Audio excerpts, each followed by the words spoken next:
I am so excited. We are here. We're going to be doing the live Lean Hormone Challenge. Welcome to everyone who's here. Hello, Annette. Hello, Emmy. I haven't seen you in so long.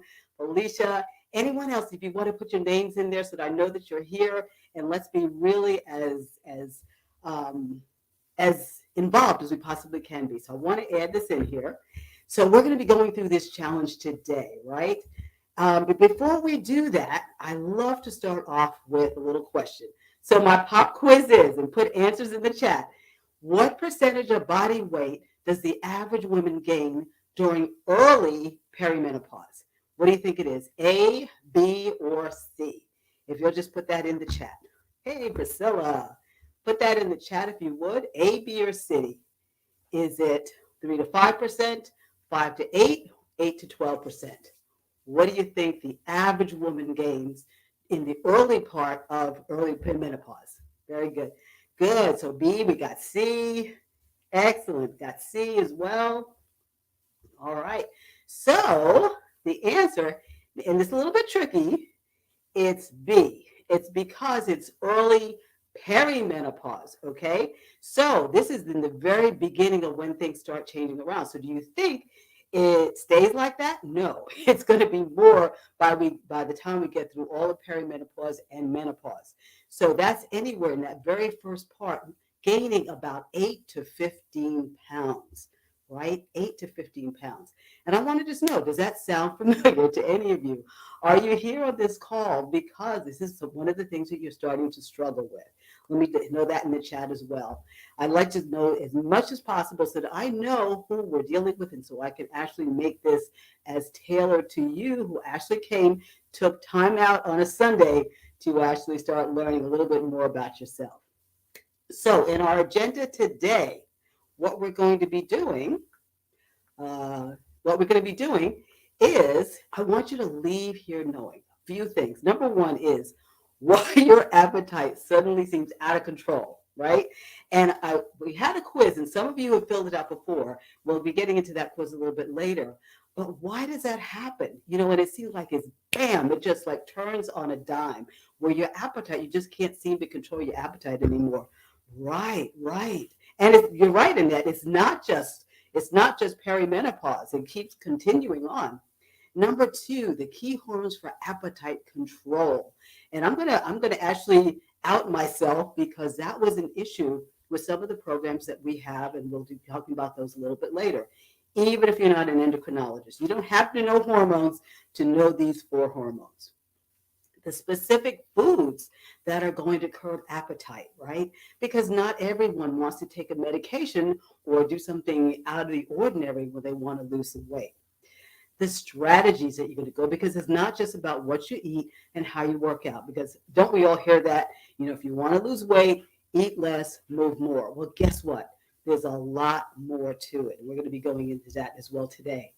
And then every day of these 4 days, we're going to have a challenge, a little mini challenge, nothing hard, but something that's going to get you on the road to where you're going to, that you can actually start activating your hormones to work for you and not against you.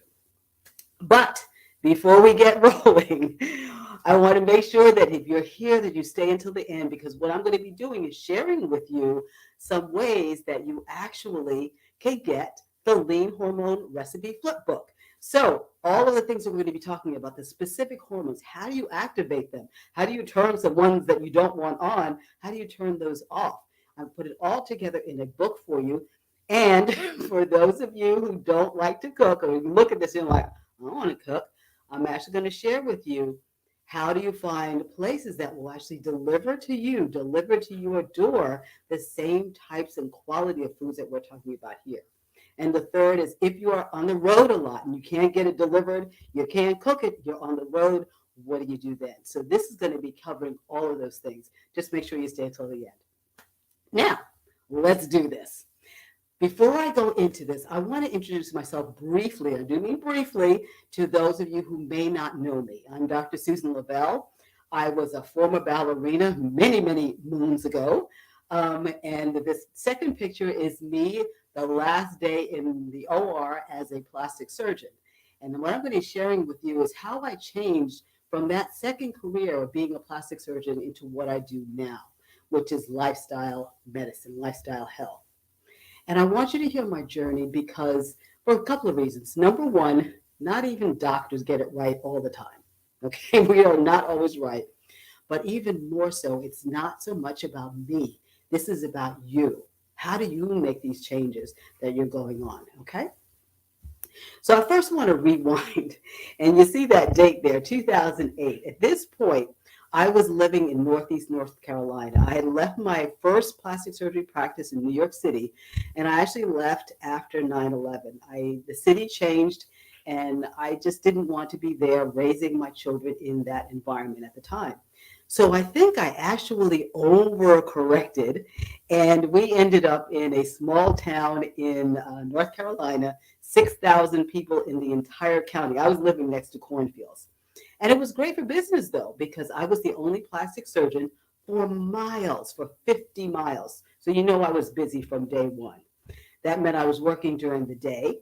And then at night, what would tend to happen? Children would fall, someone would get bitten by a dog, and I'd be going out 2, 3 o'clock in the morning to take care of these plastic surgery emergencies. Working all day, working all night. But remember, I moved because I wanted to raise my children in a great environment. And so I didn't want them to suffer because I chose to move here. So that meant that I worked all day, worked many nights, and then I would take them to ball games and to debate competitions because I didn't want to stop. And so now I'm working, I'm no longer burning the candle on both ends. There is no candle anymore. I had burnt it that much. And it would have been sort of okay if it had just been the active energy because I was getting more and more tired. But because I was tired, what did I start doing? What many of us do. When you're tired, you start reaching for the crackers and the cookies and the sweets because that's what gives you that little burst of energy, right? What ended up happening? 35 pounds. Now that would have been okay, right? Had I just listened to everything, but I didn't. And I'm going to tell you a little bit about what happened later. But at that point, now, mind you, I'm a former dancer, a former plastic surgeon. So you can imagine image was a lot to me at that point. And I was starting to feel discouraged, like I was a failure. I mean, I was overweight. I was exhausted. I was working hard. I was a great mom, but everything else was starting to fall apart. Does that sound familiar to any of you? Right? And I had my wake up call. I'm not going to tell you about that wake up call today. I'm going to share it tomorrow. But I did have a wake up call that just stopped me in my tracks. And I actually started going back to medicine and they failed me. They didn't give me the right answers. And so I knew that I had to figure it out myself. And the way I healed myself, I began to experiment and I learned why I was so inflamed. That was another thing I saw on some of the quizzes that you all sent in, that you all are suffering with inflammation.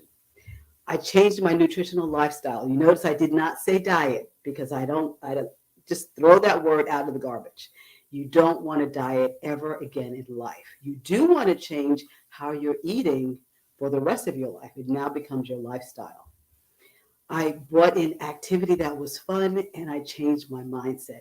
So you see that it's eat, move, live, and love. That's what we do in Premier Wellness. It's not just about, like I said before, eat less and move more, which a lot of us hear when we go to the doctor, right? And this is what ended up happening. So I dropped that 35 pounds that was exhausting me. I had more energy. I felt better. And I hope that I look better as well, but I definitely know that I feel better. So how do we get into that? Before we do, these are some of the results that we see in people when they go through what used to be our program for weight loss. So losing a good amount of weight pretty rapidly, okay? And there may be even some of you here today. And I promise that you can do things like that as well. It is absolutely possible. But I do want to say, okay, that I had it right, but not 100%. Okay. So all that changed was having their hormones for them. And we did get a lot of these women getting them down those ways that we were just talking about, having the hormones working for them. But there was still something missing. And what we used at that point was called the Renew MD a personalized metabolic reset. Worked great for those it worked great for. The problem was, number one, appetite. We weren't doing anything for appetite. That was a huge thing. And so they really struggled quite a bit in the beginning. You had to be pretty strong to make it through. So what we ended up doing was looking at going back to the drawing board and realizing what was missing.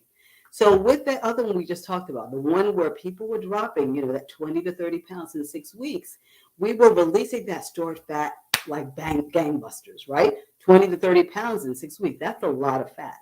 We were activating the fat burning as well. That was working really well. But what we weren't doing was controlling the appetite and clearing those toxins and fat safely out of the body. And so what I realize now is that this hormones, if you want your hormones to actually be activated for weight loss, you have to hit all 4 of those things. You have to be able to control appetite, right? You have to be able to release stored fat. You want to be able to clear fat and toxins safely. And we're going to be talking about that on day 3. And then 4, you want to know how to turn up all of those fat burning hormones so that they're actually working for you. So secret number 1, are we ready for secret number 1? Appetite control, or how to silence the hunger pangs, right? And we do realize that that's a big thing. Back when I was in Northeast North Carolina, this was me all the time, 2, 3 o'clock in the morning when I'm driving to the emergency room. And what happens when you get up in the morning? We're going to talk about that and why it actually happens.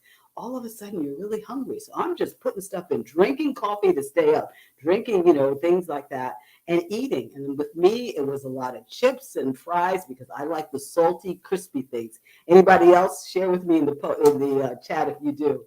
Do you like the crispy things as well, or salty things? And there's a reason for that as well. So we're going to talk about 2 hormones first, ghrelin and leptin. Okay.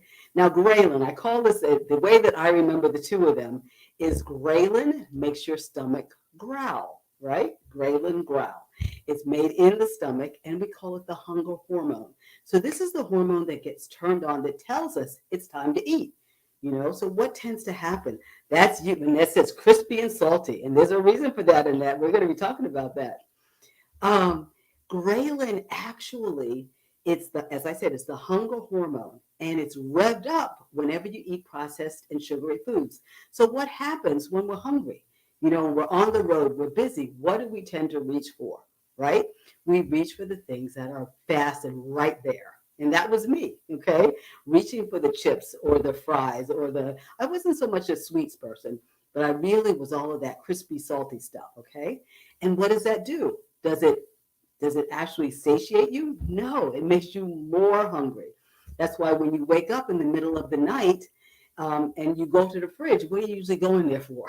Something either sweet or something of that sort, because you're trying to assuage that hormone. And it's also impacted by poor sleep.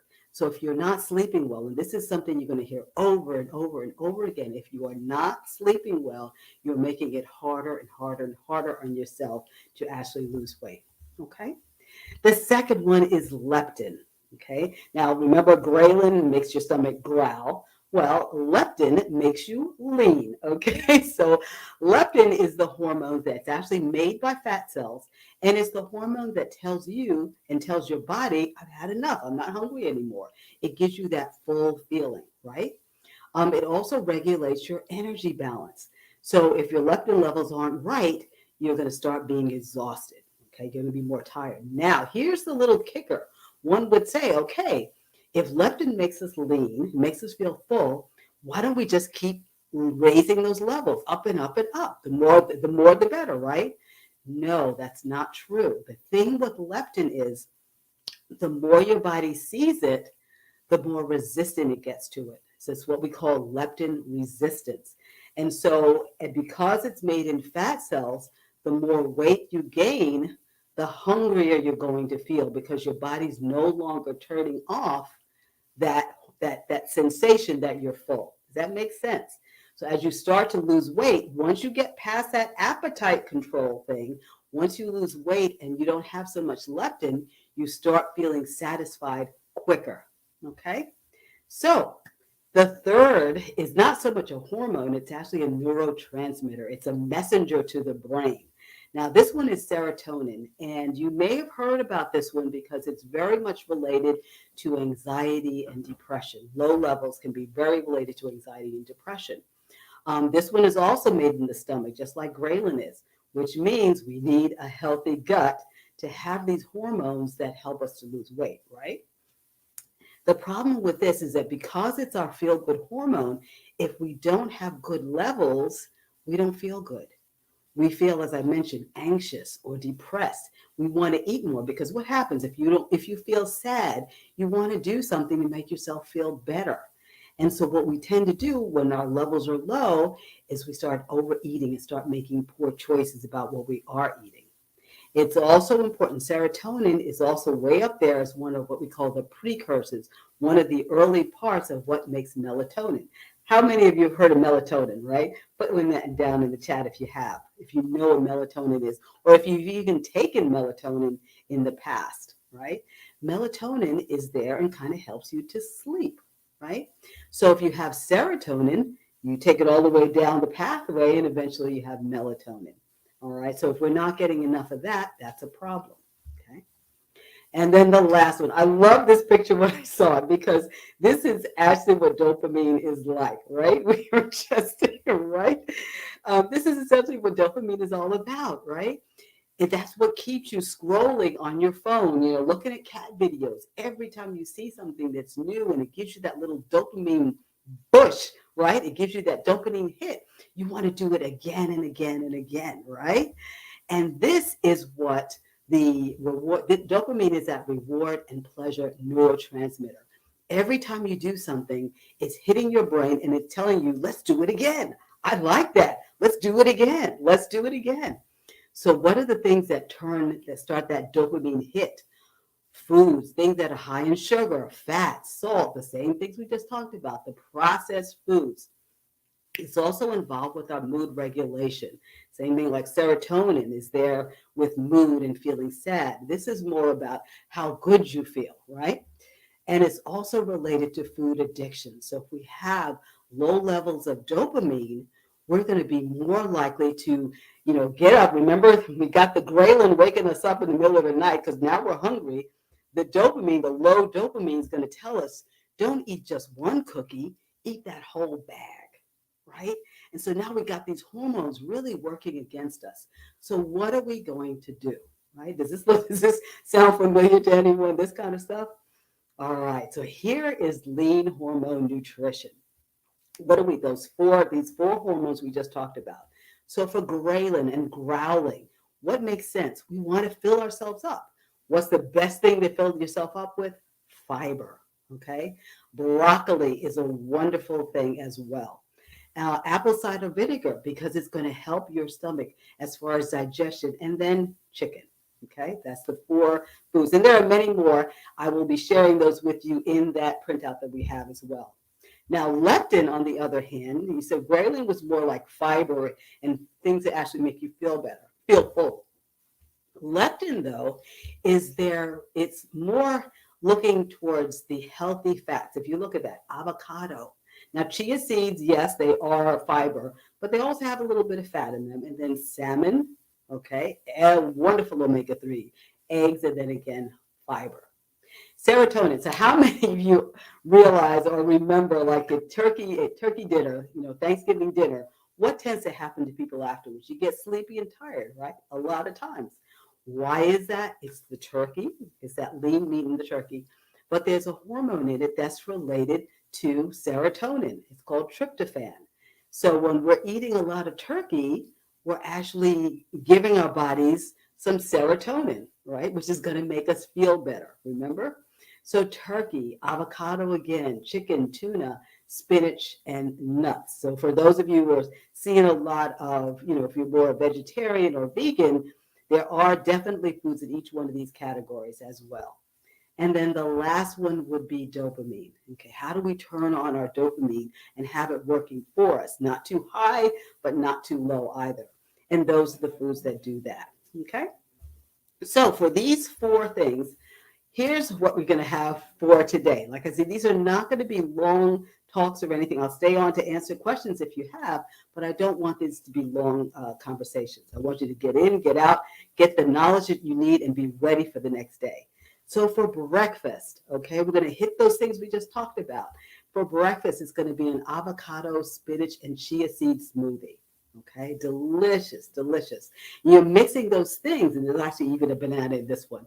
You're going to be mixing the foods that are going to help you to feel full.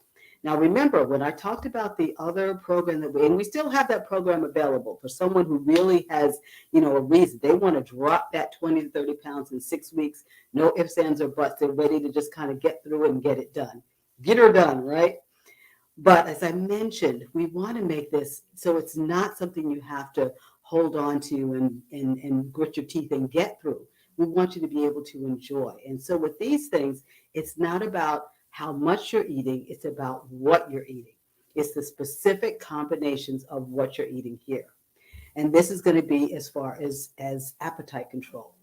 For lunch, tuna salad stuffed avocado. There's a little avocado theme going there, but you can stuff that. And these are things that are going to fill you up and take care of those hormones that we're just talking about. And then finally, baked salmon with garlic and lemon over a bed of spinach. So do any of these things sound like you are dieting per se?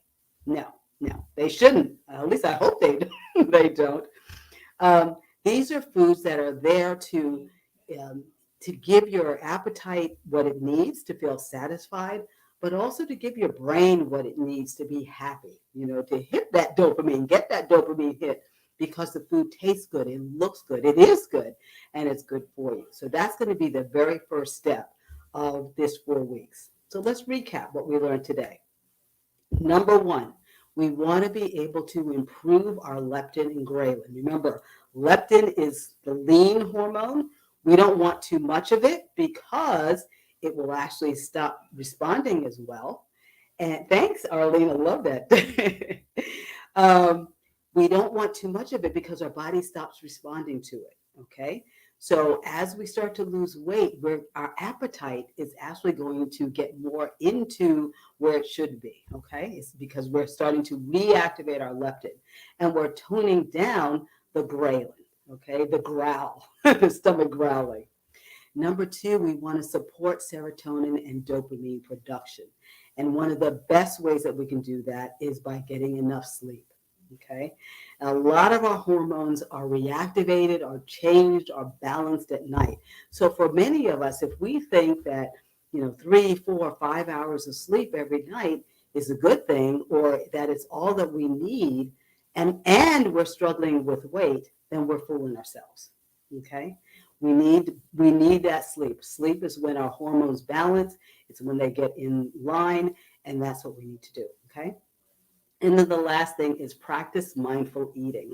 Okay. Each day we're going to get a little more involved with what we do.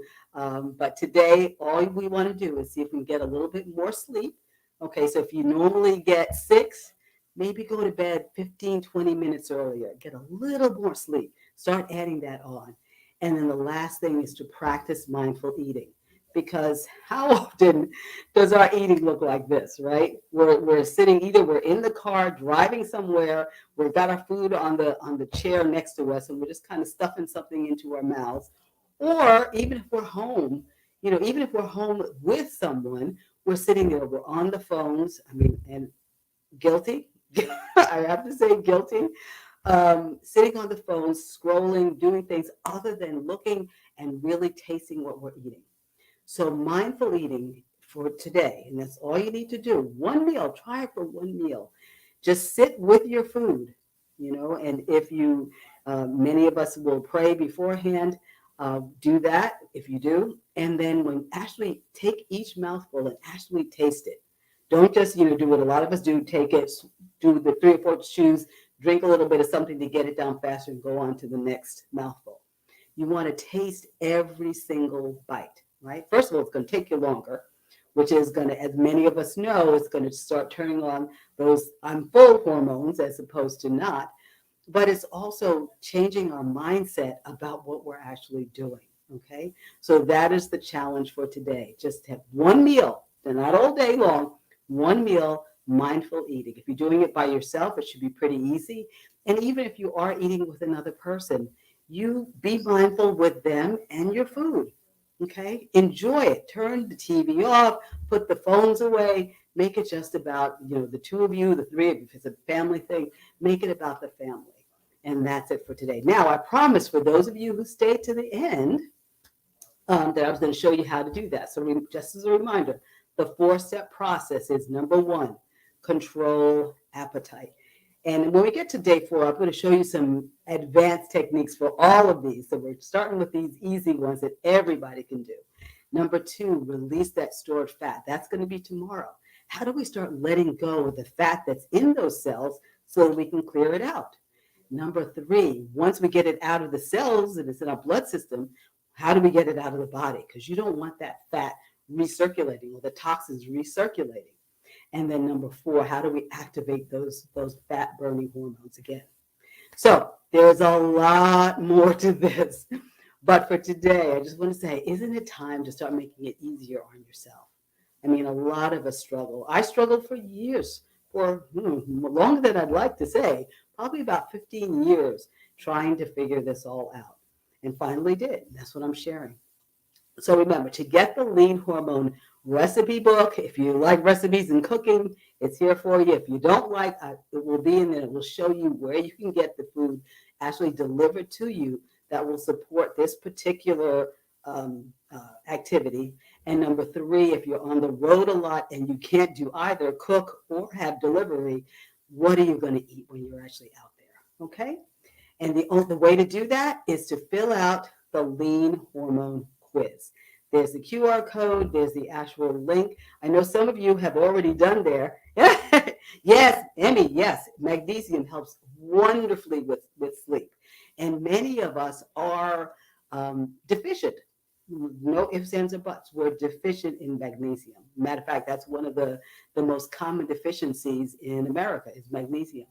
So, rather than running to the other M, melatonin, right away, which is a hormone, and which we now know if you take too much of it, it can be a problem because your body has feedback mechanisms. It says if it sees a lot of something, it will start backing off on what it's making itself. So magnesium is a great way to start if you're having issues with sleep. Thanks, Amy. Thanks for putting that in there, right? Fill out the Lean Hormone quiz, and I'll be sending that to you when we go through all 4 days. I'll have all of those 4 things. You'll get the Lean Hormone flip book, and with all of the suggestions and everything else. This is it for today, okay? Let me see if there are about 800 milligrams of magnesium daily. Okay, so Annette, good question. Question is, if you feel as if you're getting those responses from the magnesium, number 1. Number 2, have you checked those magnesium levels? And there are specific ways that you can check them to let you know whether or not, just because you're putting something in your mouth doesn't mean you're absorbing it and that your body's actually using it. So that's an important thing as well. I'm here. This is it for today. Tomorrow, remember, we're going to be talking about how do we release fat from the cells. It starts at 12:30 Eastern. The next 3 days are at 12:30, so hopefully people can come. If there are any questions, just put them in here. And I don't see any particularly right now, but I look forward. I'm hoping this is helping you. Use that, as I mentioned, use that menu because it's all about activating hormones. It's not so much about calories in, calories out. Throw that out the window. That is not it anymore. For a minute for cramps. Oh, yes, absolutely, Arlene. Great for cramps. Magnesium is almost a wonder mineral. It's a wonderful thing to take. Your body just needs it. Everybody's body needs it. Okay, that's it for today. I look forward to seeing you all tomorrow, 12:30. Remember that these are all recorded. They will be recorded. And if you have registered, you get copies and access to them, okay? Any substitutes for avocado? You're quite welcome. Avocado in what sense? You mean about the fattiness, you mean, or a healthy fat?